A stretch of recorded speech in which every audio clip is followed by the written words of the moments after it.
pasty eyes. And white haired. What are pasty eyes? I don't know. Okay. Hello, everyone. Welcome to the Green Dream Project. I'm Jim, and I'm here with Jessica and Peter. And today we want to talk about something incredibly important, which is food.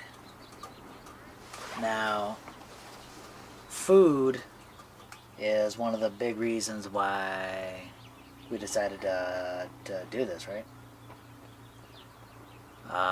One thing is we wanted to get more control of our lives. And one of the biggest ways in which I believe people lose control over that is with food.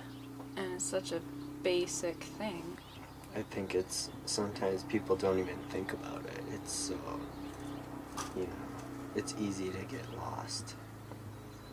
Yeah, it's it's such an integral part to our health, our well-being, but yeah, it's just like a second thought, or people don't seem to give it a lot of consideration nowadays.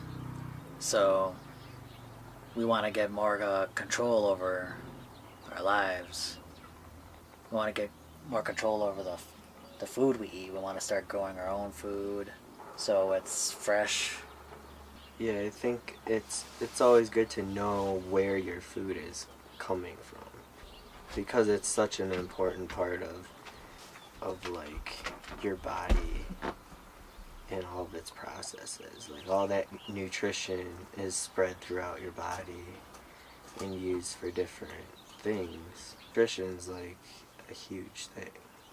And you are what you eat, right? Yeah. You absolutely are. I mean, so many health problems in this country because we have so much processed foods in the supermarket. You go out to eat, just incredibly large portions of unhealthy food. And the thing is, people don't know where the food is coming from. People don't know how it's grown, where it's grown. The things that we wanna do when we're on our homestead is we'll probably be vegetarian, because I don't think any of us could bring ourselves to actually kill any animals. Now that's not to say that we're against people eating meat, but people should know where that meat is coming from. Right now, there's no, people don't raise those animals. They don't take part in the killing of the animals. So you don't know anything about how these animals were treated or how these animals were killed. Or what they were fed, because a lot of the nutrition of the animal that you're eating was based on what it was eating. Mm-hmm. So like for example, I was reading stuff about dog food because I was thinking when we moved to the land, I was thinking of making my own dog food basically and putting crew on like a raw dog food diet, because I was reading a lot about different kinds of dog food brands, and one of the top ones that I was reading about was talking like there's this big recall on it now because it's full of lead basically. And if that top dog food brand, it's one of the biggest dog food brands in the country, and it's that's marketed as being like a healthy brand. Yeah. Right? Mm-hmm. And if that has toxic levels of lead in it, like what are you feeding your dog?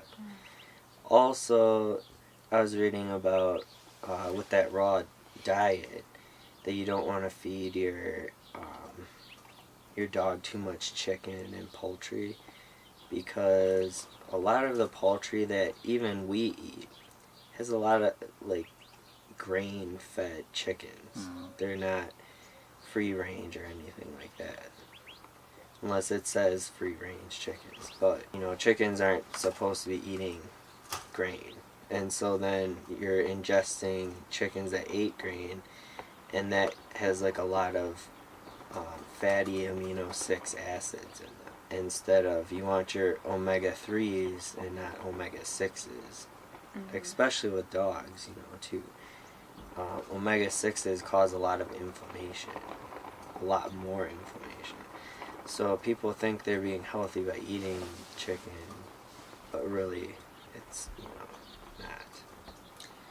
Yeah, and that's just animals. Even you get vegetables in the grocery store, and you're not getting the same vegetables as like your grandparents did. Okay. The soils just aren't as healthy as they used to be.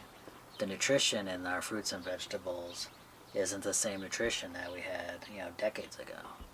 And you don't know what they're spraying the vegetables with, different herbicides and pesticides and things like that. Knock, knock. Uh-oh, mealtime. Your water bill's here. Water bill. So that's why it's important. And you think like how many times people like go out to eat or something like that. So like you go out to eat, and the vegetables on that plate, the animal products that might be on that plate, think how much farther removed you are from that food. How many hands, how many processes did that go through to get that? I mean, you don't know what you're ending up with. As like the finished product, you don't know. Because oftentimes, like, there's a place where the animal's killed, then there's a place where they're butchered, then they're shipped to somewhere, and then that meat's, like, reprocessed. So like you really don't have a relationship with that food aside from tasting it. Yeah, there's no respect, there's no relationship with that food. Yeah, and well, we were talking before about a lot of the native peoples. Traditionally, of course, they were a lot more connected to the land and to the food that they ate because, they either gathered it themselves or they hunted it or whatever, and they had a lot more respect for that food and for the life, if it was an animal that was given so that they could get that life and nourishment. But even plants have life, and plants give life. So you kind of gotta, respect all living things, Like not only, it's all like one big process, the circle of life. So growing your own food, for one thing, is a big way you can get control and order into your own life. You know what's happening with the soil. You can get so many different varieties in your own garden than you can in the supermarket. Yeah. It's easier to, when you're growing your own food, you can manage your nutrition better, I think, because, you can actually grow what you want to eat. And you can, find different ways of using that stuff, different recipes, and I think a lot of people kind of overlook that, like they go to this grocery store and they're like, well, a tomato's a tomato or whatever. But like, there's a lot of different kinds of tomatoes and you can use them for different things. Or like onions, like there's yellow onions, white onions, red onions. Mm-hmm. And people use it for different stuff. Mm-hmm. So, you can kind of manage your food and like your own nutrition instead of just grabbing something. You're more tempted at the store for convenience sake. Yeah. You're like, oh, I'm hungry now. I'm just gonna grab these Twinkies or whatever. growing your own food, it forces you to actually think about what you're eating, what you're putting into your body, and giving you that kind of control over your health. It's harder and it takes more time, but I mean the benefits are just phenomenal in your health, your well-being, money-wise. You take power back in your life from, from the food producers, from the medical industry, chemicals, oil. Yeah. Like think about all those big industries that pretty much control our lives. Like you're taking power and money back by just growing your own food in your garden, back, in the back of your house or whatever. The garden in the backyard is such a powerful thing. So yeah, I mean, definitely start taking control of your lives. That's what we're trying to do, and try starting a garden, even a small one. Start growing your own food. It's just a lot better for your health, wealth, well-being. Crew thinks so too. Alright, thanks everyone.